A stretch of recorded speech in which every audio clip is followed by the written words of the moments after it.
मचा रखा है और वो ये है कि नमाज पढ़ने के लिए झारखंड विधानसभा में कमरा अलॉट कर दिया गया और इसके बाद से ही आवाजें उठने लगी है कि आखिर अगर एक विशेष समुदाय के लिए, एक विशेष वर्ग समुदाय के लिए कमरा अलॉट किया जा सकता है, ये विशेष सुविधा दी जा सकती है, तो आखिर उनके लिए क्यों नहीं। हम बात कर रहे हैं हिंदू धर्म के लोगों के लिए जिन्होंने कहा है कि हम बहुसंख्यक हैं और हमारे लिए तो अब बड़ा कमरा अलॉट होना चाहिए। विवाद देखिए यहाँ से शुरू हो चुका है और हमारे साथ में विवेक दीक्षित, आपसे जानना चाहेंगे जो विवाद शुरू हुआ है क्या मान लिया जाए कि चुनाव की सरगर्मियों का ये नतीजा है, शुरुआत हो चुकी है चुनाव प्रचार की, क्या ये विधानसभा 2022 की शुरुआत है? जी बिल्कुल, देखिए 2022 की चुनाव है, टोटली ये पॉलिटिकल एक स्टंट माना जाएगा, इसके अलावा कुछ भी नहीं माना जाएगा। जिस तरीके से विधायक इरफान सोलंकी की तरफ से आवाज़ उठी है कि विधानसभा में एक पूजा करने के लिए एक प्रेयर रूम होना चाहिए, नमाज पढ़ने के लिए प्रेयर रूम होना चाहिए, पूरी तरीके से गलत है। देखिए वो एक वर्क प्लेस है और वहाँ पर हर धर्म हर समुदाय का व्यक्ति वहाँ जाता है। अगर हर धर्म हर समुदाय का व्यक्ति वहाँ पर जाकर और प्रेयर रूम की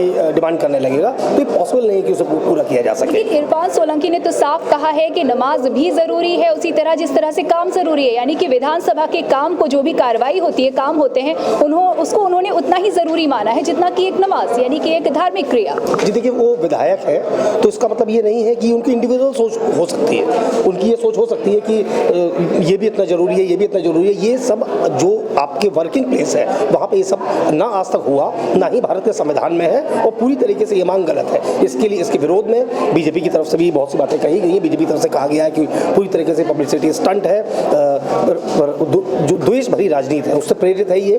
और अगर उन्होंने इस चीज़ की डिमांड की है तो चुनाव सर पर है।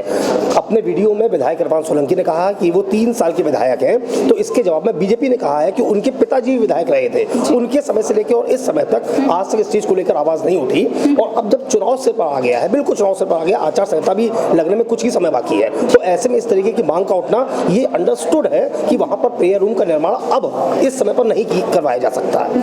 तो कहीं ना कहीं से ये पब्लिसिटी स्टंट, और ये बात एक विधायक को बखूबी पता होनी चाहिए कि जिस तरीके से आचार संहिता लगने जा रही है कोई भी ऐसा काम नहीं किया जा सकता है। और जब नहीं किया जा सकता है तो उस वक्त में ये मांग उठाना तो कहीं ना कहीं से एक आरोप बीजेपी को ऊपर वो लगा सकते हैं कि ये हमने ये डिमांड की थी, हमारी ये चीज़ नहीं मानी गई, तो इस वजह से जबकि वो पूरी नहीं हो सकती क्योंकि आचार संहिता लग रही है। लेकिन झारखंड विधानसभा में तो कमरा अलॉट हो चुका है और एक असंवैधानिक काम यानी कि यहाँ पर हुआ है। इसका इंटेंशन कुछ भी हो, व्यवहारिक भी हो सकता है, भावनात्मक भी हो सकता है कि भाई हम मदद देना चाहते हैं उनको, लेकिन काम असंवैधानिक हुआ है।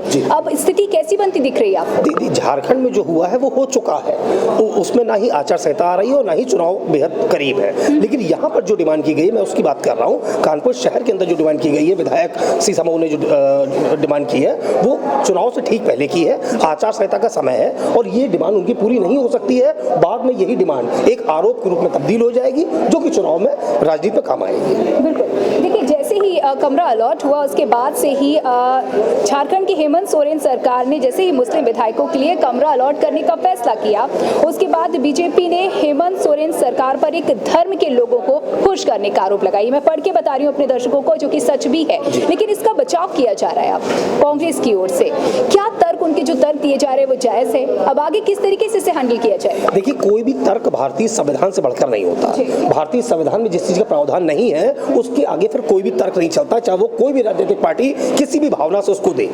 जब भारतीय संविधान में इस चीज का प्रावधान नहीं है तो आप किस तरीके से वहां पे अलॉट कर सकते हैं? अगर आपने वहां अलॉट किया है तो पूरी तरीके से गलत किया, आपने संविधान का विरोध किया। जी देखिए, संविधान की बात आप लगातार इसका तर्क दे रहे हैं, लेकिन गौरतलब ये कि यहाँ कोई भी संविधान को गौर नहीं कर रहा है, संविधान को लेकर के पॉइंट में रख के, आधार में रख करके बात नहीं कह रहा है। यहाँ पे ये कहा जा रहा है कि अगर उनके लिए कमरा अलॉट हुआ तो हमारे लिए होना चाहिए, हमारे लिए तो और बड़ा होना चाहिए क्योंकि हम बहुसंख्यक है। तो आखिर लोग संविधान को भूल क्यों रहे हैं? ये क्या आधार है इस बात के? नंदी जी देखिए, जिस तरीके से संविधान में ये चीज मेंशन है तो ये इसीलिए मेंशन है क्योंकि अगर कोई एक विशेष धर्म समुदाय अपने लिए किसी चीज की मांग करता है तो बाकी अन्य जो धर्म है, अन्य धर्म के लोग हैं, बहुसंख्यक हैं या अन्य अल्पसंख्यक लोग हैं, वो भी अपने लिए इन सब चीजों की मांग कर सकते हैं। इसीलिए संविधान में इसको रखा गया है। अब झारखंड में अगर इसको नहीं माना गया तो वहाँ दुष्परिणाम सामने आ रहे हैं। जी। अलग अलग धर्म के लोग अपने भी डिमांड्स रख रहे हैं, अब पूरी करके दिखाएं सबकी डिमांड्स। तो ये तो कह सकते हैं कि ये गलती है जो हो चुकी है। बिल्कुल बिल्कुल पूरी तरह से गलती है और सबसे बड़ी गलती है ये हो या कोई भी चीज हो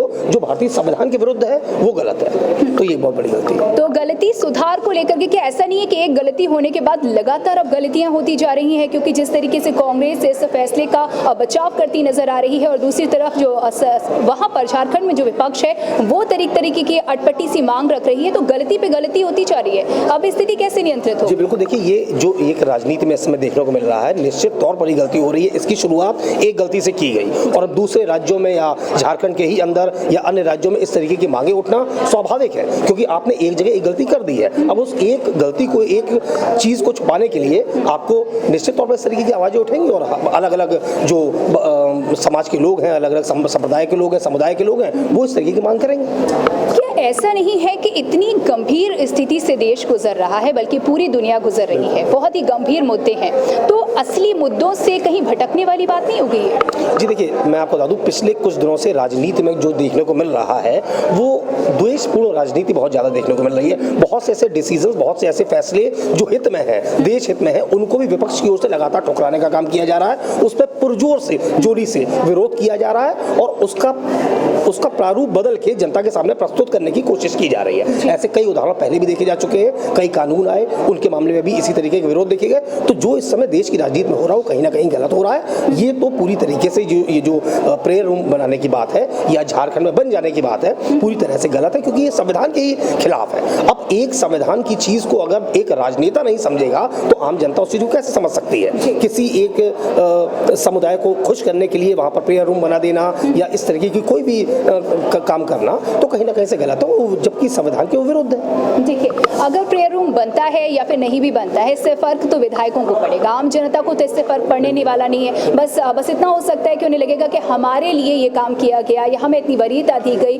अब ऐसे में जब राजनीति पहले ही जाति को ध्यान में रखते हुए, आधार में रख के होती थी, धर्म को आधार में रखते हुए होती थी, अब एक बार फिर से ये जिन बाहर आ गया है, तो ये कितना खतरनाक साबित हो सकता है? देखिए, चुनाव से पहले कई जिन्न बाहर आते हैं और भारत की बात की जाए तो यहाँ की जो राजनीति है वो शुरू से ही जाति से प्रेरित रही है ना। तो वही प्रयास राजनेताओं की तरफ से किए जाते हैं, एक सर्टेन वोट बैंक को लुभाने का ये प्रयास होता है हर चुनाव से पहले। इस तरीके के ये प्रयास साफ तौर पर देखे जाते हैं। ये भी पब्लिसिटी स्टंट है, पब्लिसिटी स्टंट के रूप में इसको यूज किया गया है और मुझे तो इस बात का पूरा विश्वास है, जहां तक मेरा अनुभव कहता है, मुझे पूरा विश्वास है इस बात का कि चुनाव खत्म होते ही ये सारी डिमांड्स ठंडे बस्ते में एक बार फिर से चली जाने वाली है, फिर से चले जाएंगे, यानी कि इसे गंभीरता से लेने की जरूरत नहीं है। लेकिन बड़ी बात यह है कि अभी भी इस मसले पर, इस मुद्दे पर किसी जिम्मेदार वरिष्ठ नेता का बयान नहीं आया है। इस तरीके के प्रदर्शन होते आ रहे हैं, मांगे की जा रही हैं।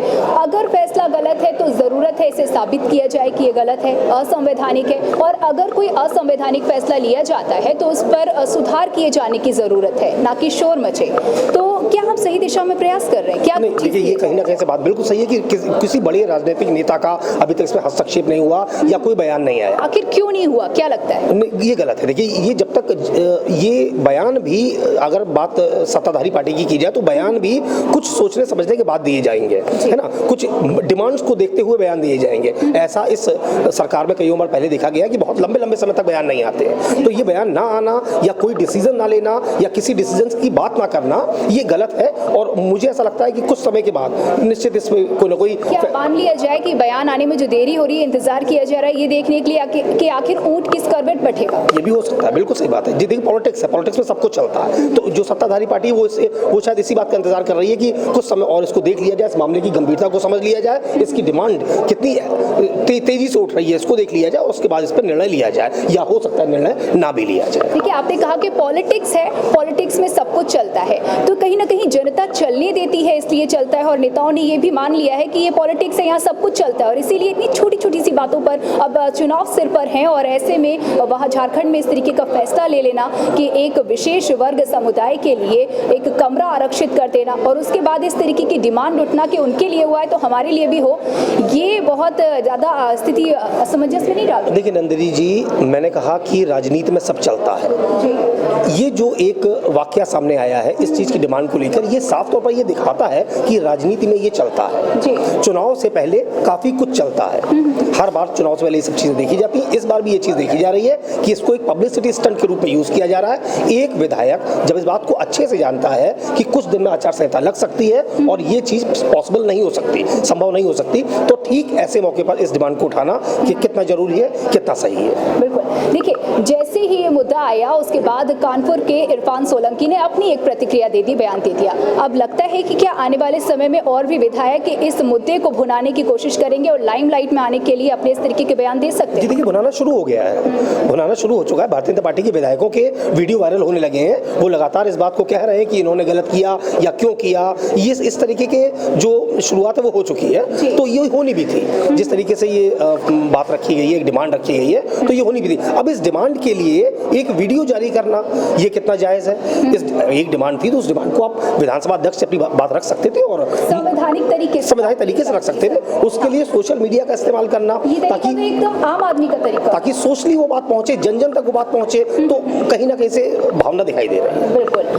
तो कह सकते हैं कि ये लोकतंत्र है और यहाँ पर जनता को डिसाइड करना होगा कि वो किस तरीके की राजनीति चाहती है। जब तक जनता ये सब चलता है राजनीति में, जैसे ढर्रे पर अपने नेताओं को स्वीकारती रहेगी, इस तरीके के स्टंट आते रहेंगे चुनाव से ठीक पहले।